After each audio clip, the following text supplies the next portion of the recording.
네, 강프로입니다. 자, DI 보겠습니다. 자, DI가 지금 지난주에도 큰 폭으로 상승을 했고요. 4월 달 들어서 굉장히 크게 올라가고 있는데 다들 아시죠? HBM 장비 납품을 할 수 있다는 내용 때문에 그래요. 즉, 지금 납품을 하고 있는 게 아니에요. 지금 납품하고 있는 데는 어딥니까? 한미 반도체.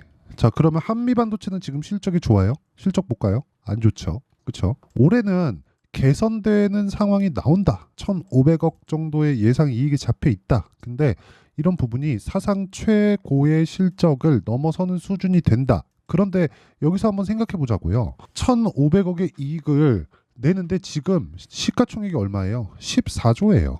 그렇죠? 그러면 주가가 빨라요? 실적이 올라가는 게 빨라요? 실적이 올라가는 게 훨씬 더 느릴 수밖에 없다. 그럼 주가가 올라가는 건 그렇죠. 실적이 좋아지는 부분을 반영하는 거다. 그러면 여기서 DI를 다시 보자고요. DI가 올라가는 부분은 왜 그래요? 기대감이 있다는 거잖아요. 그 지금 한미 반도체를 제가 빗대어서 이야기를 드린 게 왜 그래요? 기대감이 있는 거예요. 실적이 좋아지는 것에 대한. 이게 중요하다, 지금. 근데 지금 어떤 일이 터졌습니까? 이 상황이 벌어졌죠.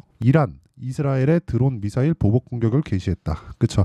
그럼으로 인해서 이런 부분을 먼저 반영해서 미증시가 금요일 날 많이 빠졌다. 금요일 날 많이 빠진 상황을 보면 반도체 쪽이 대거 하락 전환이 되었다. 엔비디아도 마찬가지고요. 이걸 지금 실제 보면 이런 상황입니다. 속슬 같은 경우에 한 10% 정도 빠졌고요. 델 5%, 서버만 지고 있죠. ARM 3%, 그리고 쭉 밑에 내려보면 거의 대부분 하락했어요. 마이크론 테크놀로지 빠지고, 인텔 빠지고, 엔비디아 빠지고, 어플라이드 빠지고, AMD 빠지고, 그렇죠. 마이크로소프트도 빠지고, 뭐 애플은 그렇게 강하지 않았으니까 소폭 반등이 나왔지만 IT 쪽, 반도체 쪽은 대부분 하락을 했습니다. 왜 하락했을까요? 시장에 대한 문제가 생겼고 시장을 끌어내리려면 반도체 쪽에 빠져야 되는 거. 그래서 빠진 겁니다. 그렇죠.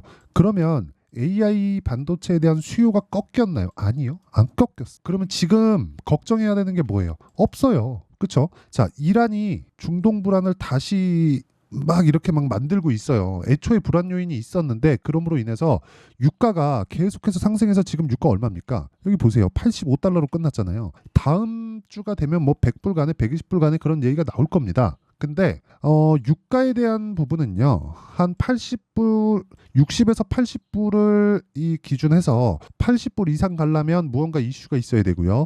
여기 60불 이하로 떨어지려면 무언가 경기 침체 관련된 이슈가 있어야 됩니다. 근데 경기가 되게 뭐 수요가 폭발하고 경기가 좋아질 때는 80불 정도까지 올라가는 게 유가의 일반적인 변동폭 등락폭이라고 볼 수 있고 60불까지 떨어지면 뭐 수요도나 경기 뭐 안 좋은 부분 이런 부분을 먼저 반영해서 내리는 거예요. 근데 여기서 올라가는 부분, 그쵸? 80불을 돌파해서 올라가는 부분이 생겼다는 건 단순 불안 요인에 지나지 않는다. 이런 부분이 AI 반도체 관련된 수요를 꺾을 수 있어요? 아니잖아요. 이거하고는 상관이 없는 거예요. 그러면 우리는 유가 관련된 내용으로 인해서 인플레이션 관련된 뭐 위험이 뭐 문제가 될 수 있고 그러므로 인해서 금리를 낮추는 시점이 늦춰진다고 하면 우린 이걸 어떻게 해석할 수 있나요?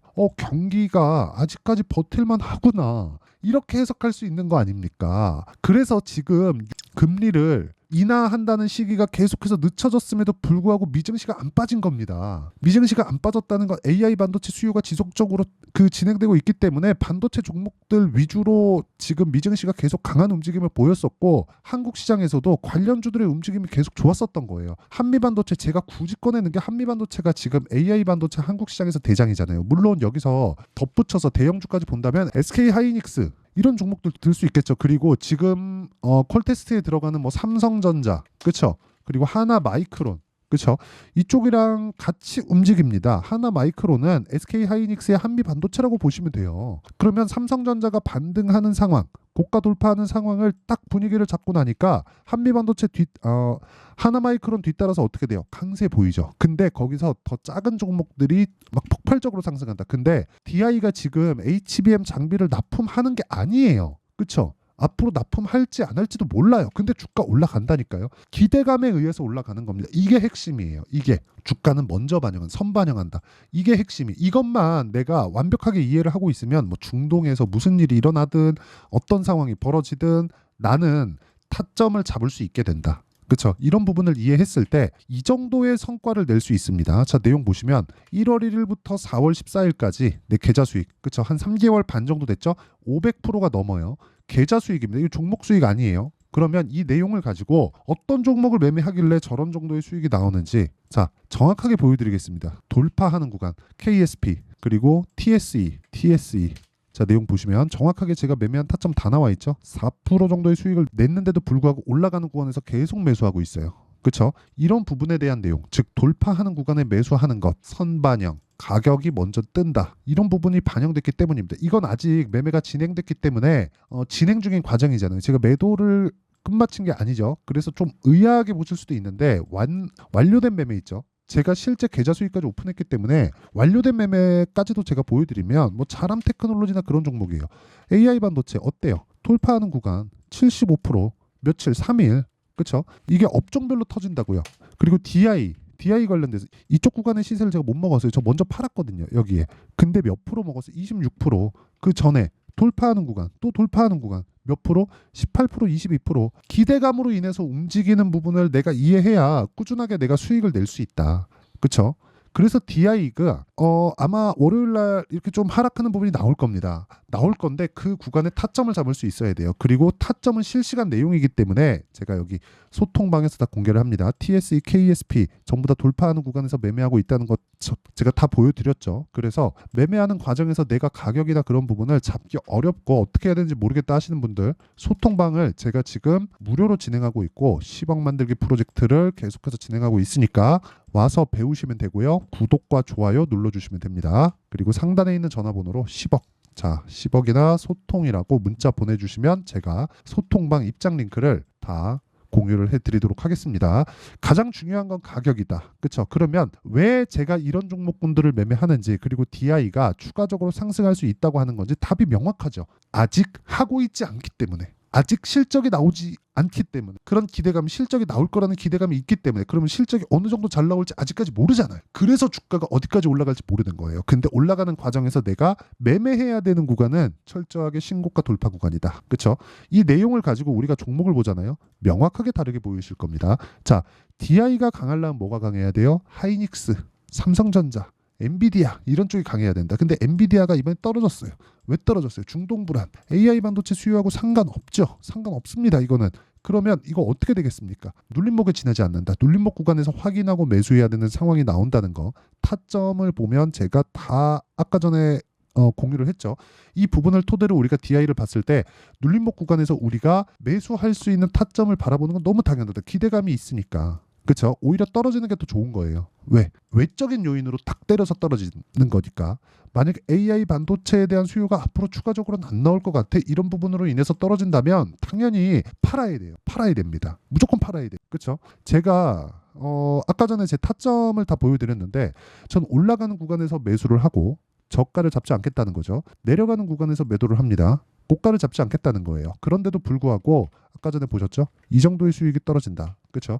이 수익을 내기 위해서는 가격에 대한 이해가 필요합니다. 금리 뭐 앞으로 뭐 변화하는 뭐 국제 정세에 대한 부분 이거 우리가 다 파악할 수 있나요? 없잖아요. 그렇죠? 그래서 구조에 대한 부분만 이해를 하고 왜 떨어졌는지 그 내용만 우리가 이해를 한다면 꾸준하게 수익 날 수 있는 상황을 만들 수 있고 그게 타점에 대한 부분이다. 그 타점에 대한 부분은 여기 DI의 가격과 단기 보유 전략으로 제가 내용 준비를 해놨고 단기는 2주입니다. 아까 전에 제 타점 보셨죠? 2주 안에 다 끝냅니다. 그리고 2주 안에 수익 전환 시키려면 어떻게 해야 돼요? 가격에 대한 부분이 중요하다. 그쵸? 가격에 대한 이해 정말 중요합니다. 이 내용에 대한 부분을 제가 영상으로 말씀드리면 너무 길어질 수 있을 것 같아가지고 이렇게 말씀드리는 거고 무엇보다 구독과 좋아요가 꼭 필요합니다. 구독과 좋아요 눌러주시고 상단에 있는 전화번호로 DI라고 문자 보내주시면 제가 DI의 가격과 단기 보유 전략 그리고 다음 주에 불안하죠. 다음 주 불안한 구간에서 제가 문자로 실시간 타점을 한미반도체나 이런 그 반도체 관련 종목들의 실시간 타점을 문자로 다 공유를 해드리도록 할 테니까 구독과 좋아요 꼭 눌러주시고 상단에 있는 전화번호로 DI라고 문자 보내주시면 됩니다. 자, 그럼 내용 정리 한번 할게요. 주식시장은 미래가치를 가격이 먼저 반영하기 때문에 가격이 올라가고 있다는 건 앞으로 호재거리가 있다는 거다. 왜? 가격이 먼저 좋은 부분을 반영하니까 기대감이 있을 때 매매를 하자. 이 내용입니다. 그러면 지금 상황에 대입해보면 지금 강한 신고가 돌파 구간에 있는 종목군들이 뭐가 된다는 거예요? 앞으로 호재거리, 앞으로 좋은 내용들이 있다는 거니까 그 내용을 토대로 어떻게 내가 매매를 해야 되고 어떻게 분류하고 어떻게 판단해서 어떻게 매매에 활용할지를 제가 다 이해를 시켜드리도록 할 테니까 영상 끝까지 시청하시고요. 모든 분들이 성공 투자하셨으면 참 좋겠습니다. 자, 24년도가 돼도 여전히 시장은 녹록지 못합니다. 이런 상황이 벌어지는 건 어쩔 수 없습니다. 이런 상황에서도 수익이 나는 종목들의 구조는 변하지 않습니다. 즉 대시세 종목에 대한 구조는 변하지 않는다는 거고, 실제 제가 소통방에서 지속적으로 이야기를 드리고 있는 내용도 대시세 종목이나 시장 주도주를 공략하는 건 철저하게 가격 분석을 하라고 이야기를 드리고, 가격 분석 이후에는 이슈에 대한 파악, 그리고 이슈를 파악하고 나서는 다시 내가 얼마에 매수할지 그 타점에 대한 부분을 지속적으로 언급을 하고 있습니다. 자, 근데 생각해 보세요. 1월 달에 시장이 굉장히 어려웠습니다. 어려운 상황에서의 어떤 종목들이 강했냐 보면 반도체와 그리고 바이오입니다. 자, 실제 여기 보면요.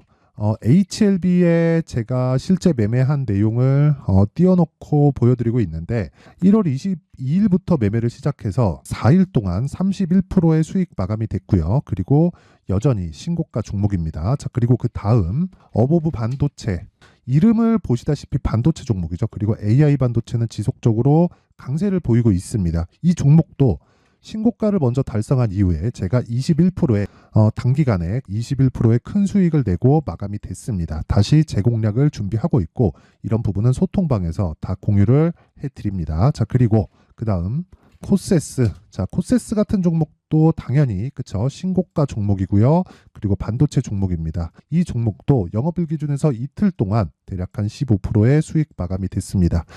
내용을 한번 보시면 어떻습니까? HLB를 포함해서 뭐 30%, 20%, 뭐 15% 이런 식의 수익이 지속적으로 발생하고 있는데, 이 세 종목 모두 다 신고가 종목이고 1월 달에 시장이 약세를 보이고 있는 구간에서도 강했었던 그런 종목입니다. 특징점이 하나 있는데, 그 이슈에 앞서서 가격이 먼저 반영했다는 거죠. 자, 근데 그게 기업 밸류업 프로그램이라고 하죠. 그 종목들도 마찬가지입니다. 오늘은 그 부분에 대해서 이야기를 드릴 텐데, 그렇게 제가 가격을 먼저 보고 이슈에 대해서 파악하는 이유는 결과적으로는 큰 시세를 먹기 위한 사전 준비 작업입니다. 실제로 큰 시세를 먹기 위해서 사전 준비 작업을 했을 때 여기 레인보우 로보틱스 127%, 그리고 ISC 98%, 그리고 한미반도체 97%의 큰 수익을 내는 상황을 만들 수 있습니다. 어떤 식으로 소통방에서 진행됐는지, 그쵸? 그 상황을 제가 이야기를 드린 건데, 이런 상황도요, 당연히 신고가를 공략했을 때 가능한 겁니다.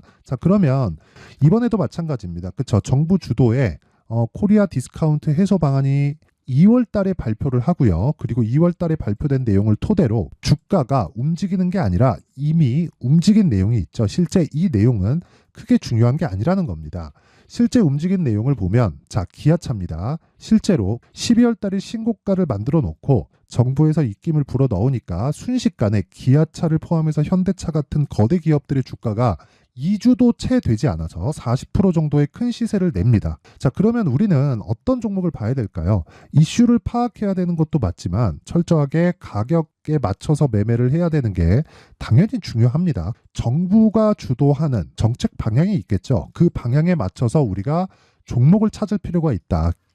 자, 그러면 답이 나왔습니다. 정부가 주도하는 방향에 맞춰서 제2의 기아차를 찾는 게 지금은 중요하다. 근데 정부 정책의 방향에 맞게 가자.